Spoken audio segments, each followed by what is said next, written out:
Golfunity, the most popular golf infotainment podcast in town.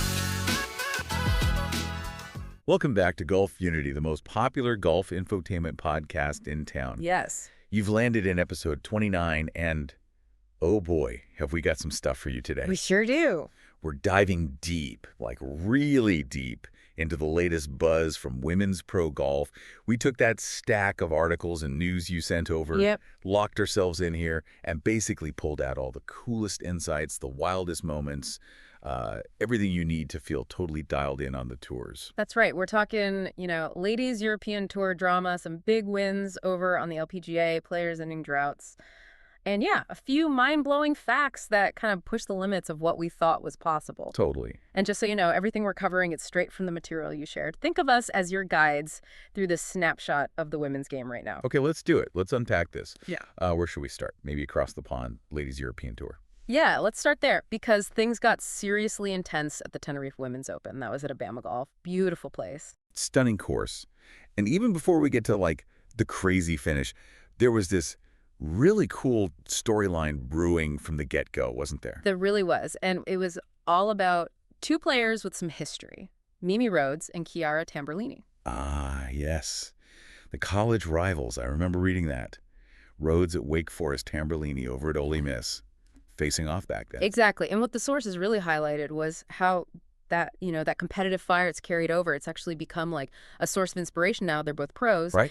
Rhodes actually said she looks to replicate the success Tamburlini had last year. And she mentioned playing with her, seeing that confidence.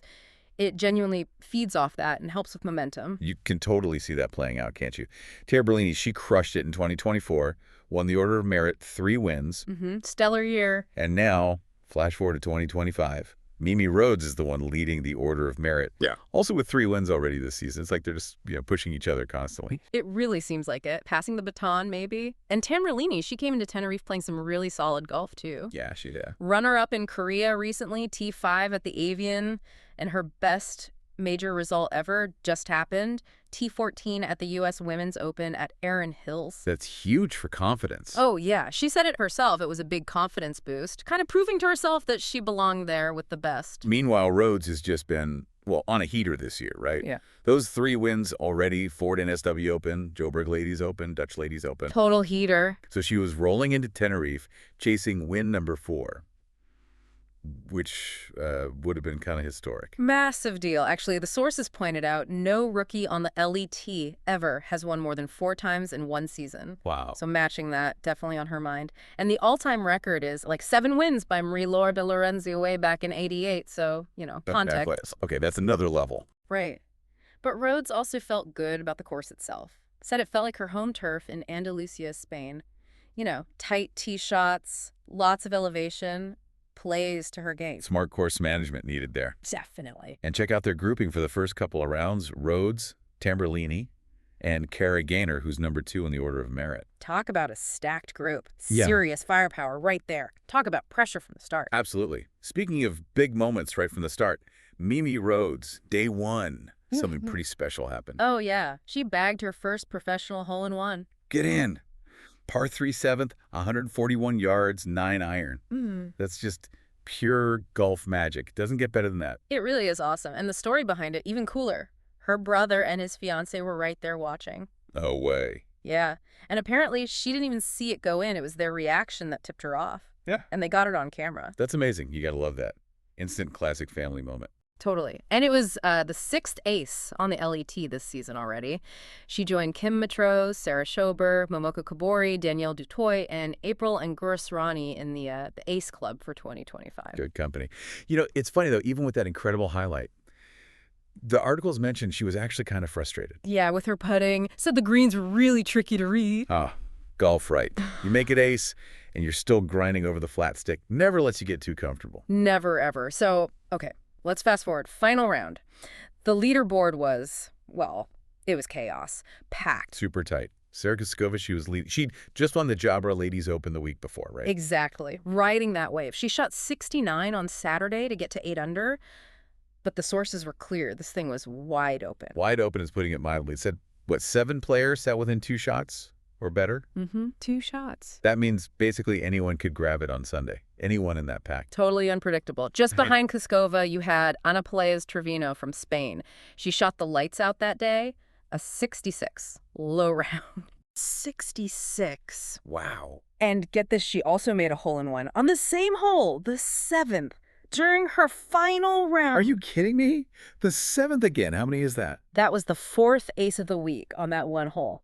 That is insane. What were they doing, putting magnets in the cup? Seriously. Maybe just a perfect yardage that week. Anyway, also tied for second were Shannon Tan and Nora Komilainen. Okay. Komilainen apparently had this local caddy who was also her sports massage therapist. Wait, what? Caddy and massage therapist? That's efficient. Talk about multitasking, read the putts, work out the knots. Genius. I need that deal. And, okay, more aces. The sources mentioned Lorna McClymont got one, too. Yeah. On the 4th hole, so that made it 4 aces total for the week at Alabama Golf. Oh. Just raining aces. Players were just dialed in on those par threes. Yeah. Clearly. Or maybe the pins were just in really inviting spots. Who knows? Bit of both, probably. Oh, and Mimi Rhodes, she was back at T10 going into Sunday. Had a tough 77 the day before. Yeah, tough round, so she had a lot of ground to make up. A real mountain to climb. But, okay, the finish. The main event. This was pure theater, wasn't it?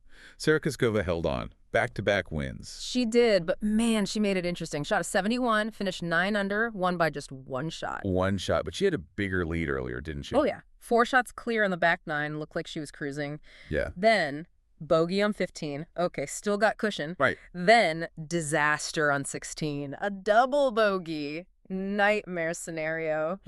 The sources said her approach shot ended up blocked by a palm tree. Like classic golf trouble. You couldn't write it. That horrible feeling. Stuck behind a tree, lead shrinking. Yeah. You can just picture it. Yeah. And the chasers are coming. Exactly. Helen Bream birdied 17 right after that. Suddenly, Kouskova's lead is just 1 shot going into the last hole. Oh my God, the pressure. Immense. Absolutely immense. But somehow she held it together. Pars on 17 and 18. Clutched up. Wow. Nerve-wracking finish. Totally. And she credited her partner Jakub, who was caddying for her, said he kept her calm, even made her laugh down the stretch, said that mental support, especially after the mess on 16, was exactly what she needed. That says so much, doesn't it? Your caddy, your mental game. Ooh. Absolutely crucial when the heat is on. Absolutely. So with that win, Kouskova joins a pretty small club of Czech players with multiple LET wins. And yeah, she matched what Rhodes did earlier this year, winning back-to-back. Huge momentum shift for her. For sure.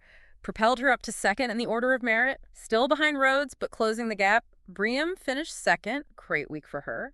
And then Spitz, Komilainen, and Peleas Trevino tied for third. And Komilainen's T3, that was her best career finish after like 180 starts. Yeah. Amazing story for her. Huge breakthrough moment. So much drama on the LET.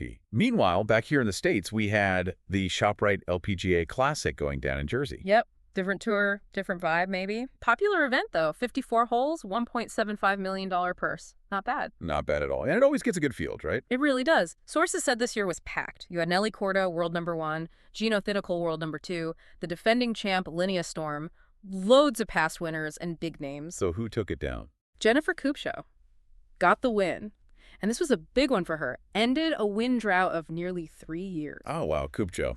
Huh. Good for her. It's always great seeing talented players break through again after a bit of a dry spell. Totally. Shows that resilience. Ilhi Lee actually had the lead going into Sunday. But Kupcho played solid to get it done. And Se-Yeon Kim finished third. Apparently, she had a late ace on Sunday that really helped boost her up the leaderboard. Another ace. They were everywhere that week. Aces galore. And speaking of shots going in, the sources mentioned something about the second round there. Hole outs galore. Yeah. What was that about?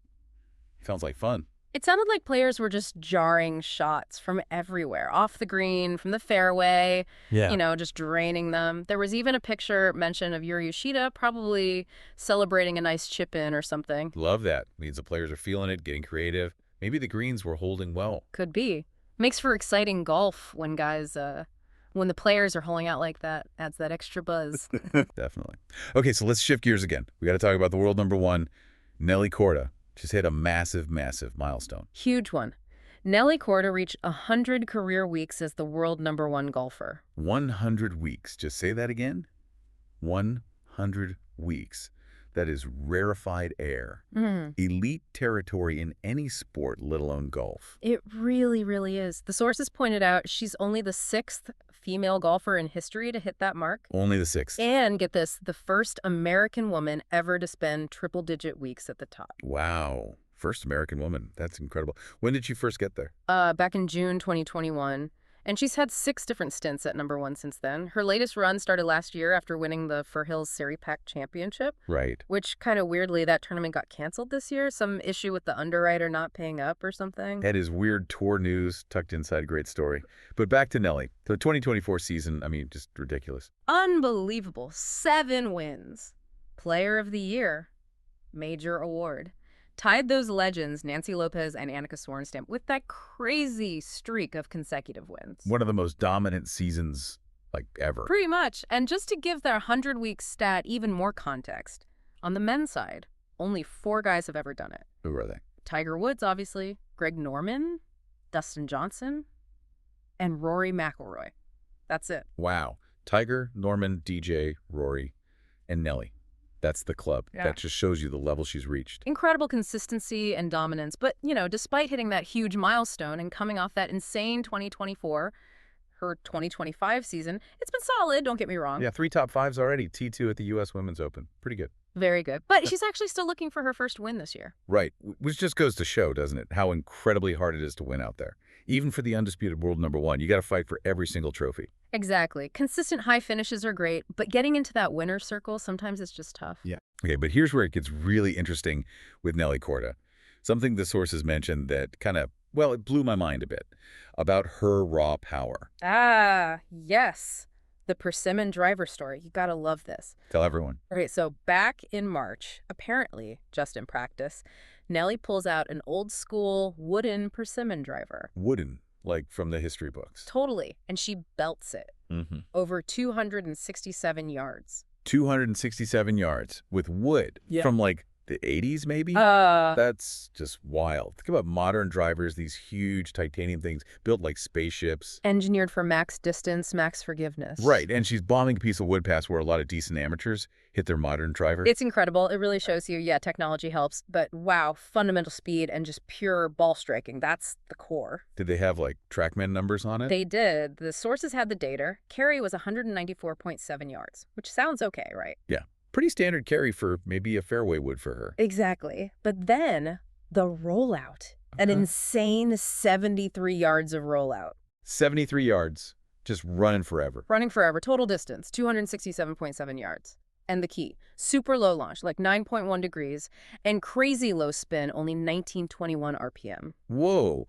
Compare that to modern numbers, like LPGA average launch is over 12 degrees, then over 2,500, right? Exactly. That low launch, low spin with the Persimmon just lets it chase like crazy. Unbelievable. And here's the kicker you mentioned from the sources. The average 5 handicap male golfer hits their driver how far? According to ShotScope data, about 261 yards. So Nelly Korda, with the museum piece, outdrove the average 5 handicap guy using his brand new driver. Basically, yeah. That's just, it's phenomenal power. It speaks volumes about her athleticism, her swing efficiency, her power just cuts across equipment eras. It's such a cool illustration. Tech matters, sure. Yeah. But raw talent and speed, still king. Absolutely. And her current 2025 average driving distance, with her actual modern driver, is 276.38 yards, ranks her 7th on tour. So the tech does add yards, obviously. But that base power she has is just off the charts. Phenomenal. Okay, so let's try and bring all this together. We've looked at these different stories from the sources. What does this all tell us, you think? Well, we've seen these really diverse ways to succeed, right? You've got Sarah Kouskova just getting hot at the right time, riding that confidence wave to back-to-back wins. Right, the current hot form. Then you have Mimi Rhodes, amazing rookie season, showing incredible consistency, leading the order of merit.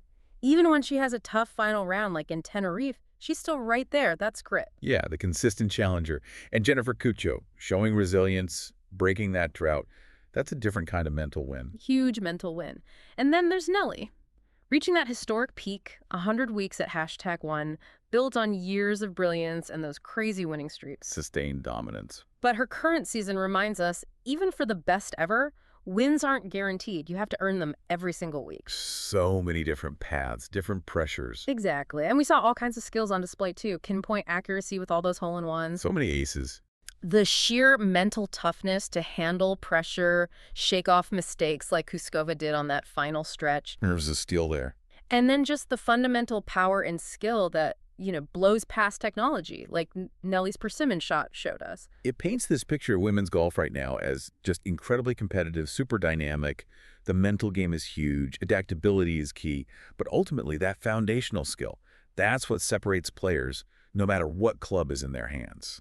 It's a really fascinating snapshot from just these few events and stories. Yeah. Gives you a great feel for the game right now. Okay, so here's something for you to chew on, a final thought based on everything we've dug into from these sources today. Okay, let's hear it. We saw Nelly Korda hit that historic 100 weeks at World #1 achieved through years of remarkable consistency mixed with those incredible winning bursts. Sustained excellence. And then we saw Sarah Kouskova grab back-to-back wins fueled by this intense recent surge in form, peaking right now. Right, riding the hot hand. So in this super fast-paced world of pro golf week after week, what do you think is tougher? Or maybe what gets celebrated more? Is it that long-term sustained dominance over years? Or is it finding that perfect zone, that peak performance, to string together wins in a short, intense period? Think about the different kinds of pressure, the different focus required for each. Sustained dominance versus peaking perfectly. That's a really interesting contrast to think about. What defines greatness more, maybe? Longevity? Or those incredible hot streaks? No. Good question. Something for you all to mull over. Anyway, that wraps up this deep dive into the latest buzz in women's professional golf. Remember, we pulled all this straight from the source material you provided. Yeah, I hope this gave you some cool insights, maybe sparked some debate, and definitely got you up to speed on what's been happening out on the tours. This has been Golfunity, the most popular golf infotainment podcast in town. Yeah. Make sure you ring the bell, follow us on socials, all that good stuff. Let's do. So you don't miss out on our next deep dive. And definitely join us next time for episode 30. It's going to be a good one. Head over to our social media. Yeah? Tell us what you think. Let's hear it. And give us your predictions for the future of golf. Until next time. Keep it in the fairway. And hit 'em straight.